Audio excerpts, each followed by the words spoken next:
Oregon with a 21-point bulge over Central Florida, who is tied with Clemson, and then Texas A&M in fourth.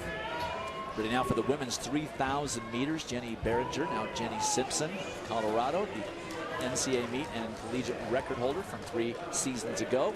And once again, we're taking a look at Jordan Hasse of Oregon. She is the defending champion, and she finished third in the mile earlier. And the team title area is pretty much wrapped up for Oregon as we look at Katie Flood, who had a very strong anchor on the distance medley relay for Washington. She is going to be tough to beat. She was a star in high school. She did very well her freshman year, but she has come into her own here as a sophomore under coach Greg Metcalf.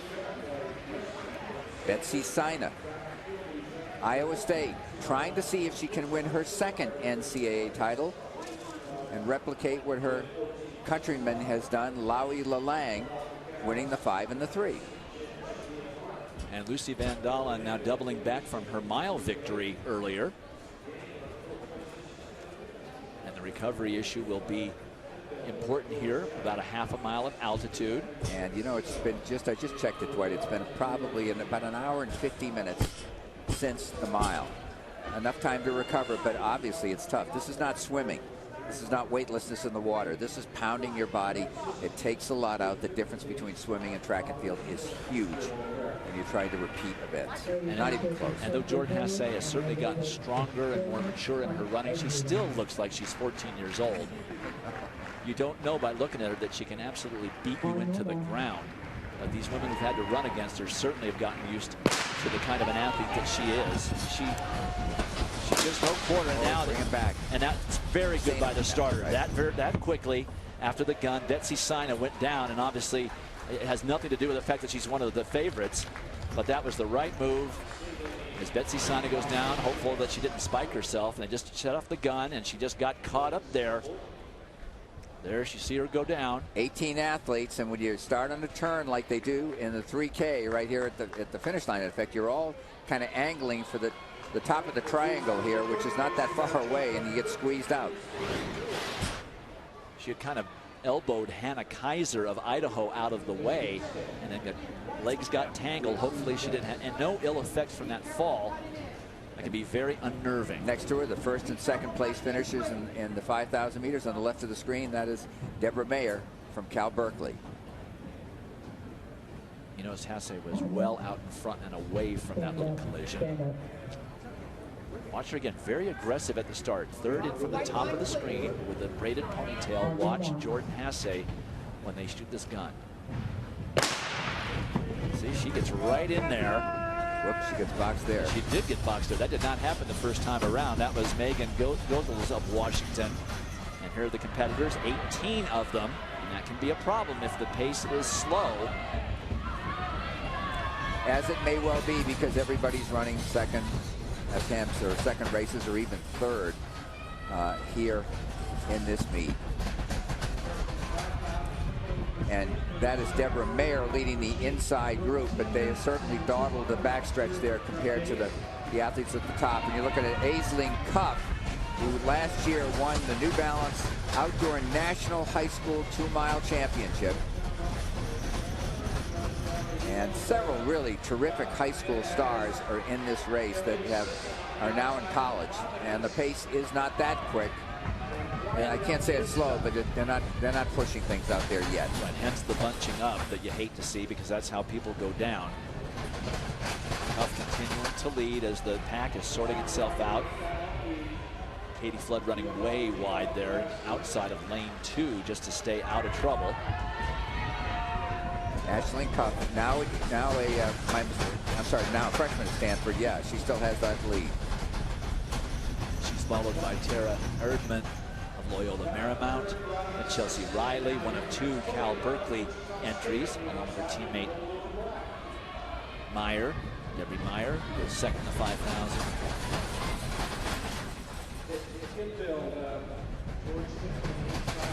Starting to spread out a little bit, but still it's a very bunch there in the middle. Make sure that you have enough running room. Dahlen staying out of trouble, doesn't have to worry about the lead, feels she can outkick everybody else. She is way back there in all red from Stony Brook. Let's hear it from Lewis Johnson, who's down on the infield. Yeah, Dwight kind of drifting there toward the back. Jordan Hasse of Oregon. I asked Ben Lanana earlier today, how does he really come up with the strategy of using her in this national championship meet? And he said, you know, look, she's going to run the prelim of the mile. Hasse's going to run the final of the mile where she finished third, and then back for this 3,000 like 2 hours later. You should see her there at the middle of the screen.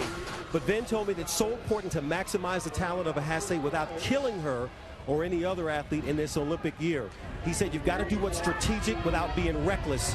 He said, again, the Olympic year, you've got to be strategic and not reckless, but she's trying to work her way back up in there. And one quick note on Betsy Sina after that fall. I took a look at the back of her legs, didn't see any spike marks or scratches or blood, so didn't see any physical injuries, but she was shaking those legs quite a bit trying to get herself back together. Dwight? Lewis, that's always the dilemma for a college coach of major program with some great individuals in an Olympic year. College coach's job is to get their athletes ready for the conference and the NCAA meet. Yet in an Olympic year, just a couple of weeks after the NCAA meet outdoors, is the Olympic trials. And Jordan Hasse, based on her experience from being a high schooler making the final of the Olympic trials, certainly is amongst a group of women who have a chance to make that Olympic team. And you don't want to be guilty of running them into the ground, yet you do want to get from them what the university expects out of them and the reason that they brought them to the school. So it's a very fine line, and Lanana is very, very good at walking that line. And you know, to tag onto what you're saying along those lines, right, these athletes are told ahead of time, we're a top program. This is what we do. This is what we expect. If you don't want to, you know, come here, we understand. But there'll be times when you have to put the wood to yourself like you've never done before. Is that what you want to do?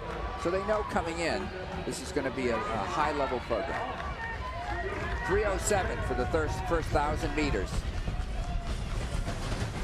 Took a look at Betsy Sina's leg, and Lewis is much closer to the action than we are, and happy to report. It certainly looks as though nothing wrong, but you never know what happens when a fall like that takes place. It takes a while for some kind of a problem to develop, and over the course of 15 laps, certainly something could do that. Watch closely to see her if she drops back. Alafine Tiliunamuk of Wichita State now following Aisling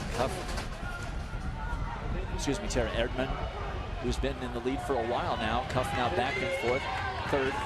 Hasse has now moved herself into position in fourth place. It's Deborah Mayer on the inside. Sina right there. Katie Flood sort of holding back there. Got fifth from the end, but certainly not out of contact by any means, as this pace is really not blistering, really still not stiff enough to string this group out into a single line. When they come down at the end of this turn in the last straightaway, they will have passed the 1,600-meter mark. We'll try and get you there split. And it is notable that, you know, Abby D'Agostino, who brought her team, Dartmouth, up into position here, and they passed by right around 5 minutes on the nose for 1,600 meters as far as the pace goes for the ladies. So add 2 more seconds to that. That's a 5:02 actual mile. And you can tell that it's not scintillating the pace because they're all running into the file, but everybody's in contact. Hasse, Kroger, Deborah Mayer, all in contact here. Dahlen back there in red, the winner of the mile, just kind of letting everybody do their thing, trying to stay out of trouble. We'll see it at the next 3 or 4 laps. She doesn't try and put herself in position. Katie Flood of Washington is running a lot of this race out in lane 2, running that extra distance just to stay out of trouble and be able, she's a rather tall athlete. She could probably see a lot more from her perch out there in lane 2, looking over the heads of many of the athletes that are in front of her. And again, because the pace is not too strong as she starts to move up in the pack, but again, running extra distance there on the outside. She's all by herself pretty much out there in lane 2. Tiliunamuk now takes the lead from Erdmann. Hasse is right up there in third. Mayer on the rail in fourth. Sina in fifth. There's Katie Flood now, still in lane 2, but up in the top 6. 6:15, Dwight, past 2,000 meters. So they're maintaining exactly that 5-minute mile pace. Tiliunamuk pushing a little bit. She runs that way. That's her form, but she works hard. Jordan Hasse, look at the difference in the form. Look at how comfortable Hasse looks and smooth. This is going to be a kicker's race the last 2 to 4 laps. We'll see. We've got 4 more to go. 4 laps remaining in this women's 3,000 meters. That's Alafine Tuliamuk of Wichita State, who has been leading for the last several laps as Lisa Van Dalen gets knocked into the infield. That is Tara Erdman of LMU, Loyola Marymount in second, Jordan Hasse of Oregon in third, Deborah Mayer in fourth, and Betsy Sina in fifth. Katie Flood has now moved back now, just about 8th or 9th. She had made a move up to the front. Maybe it decided that it was a little too early. Well, we'll know in the next 2 laps if Dahlen has anything left from her great victory. She's still in contact, but she's not quite in position yet. Less than 3 laps to go, and it's still Alafine Tuliamuk of Wichita State leading this women's 3,000 meters now, with Jordan Hasse of Oregon moving into second just on the shoulder, now ahead of Tara Erdman of Loyola Marymount. And from Georgetown now moving up, Emily Infeld making her presence known. Pace has not accelerated at all, hasn't let down, but they've been running almost metronomically 75, 76 second 400-meter splits. Van Dalen off the back still. Coming up 2 laps, just 400 meters, and Deborah Mayer of the Cal Bears moving up to challenge Tuliamuk of Wichita State. As Tuliamuk, now Mayer, has a number of athletes now going wide as the pace slows a bit and they want to start to make their move. Race is underway now. Now it's gone here. So Mayer bumps Tuliamuk as she goes by. Hasse going with her. Infeld is there. Number 10, that is Kathy Kroger of Stanford. And Katie Flood in on the rail, but still back in about 8th place. She's got a lot of work to do to get through these athletes. Coming to the bell lap, 200 meters to go, is Jordan Hasse with the green of Oregon. Deborah Mayer just on her inside of the Cal Bears. It's Pac-12 1 and 2.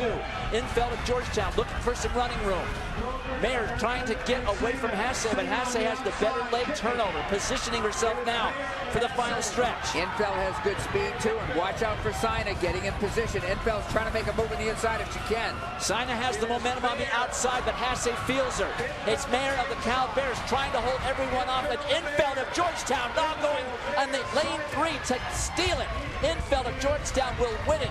Mayer of Cal is second. Sina, Betsy Sina getting third, and Jordan Hasse, the defending champion, ends up 4th.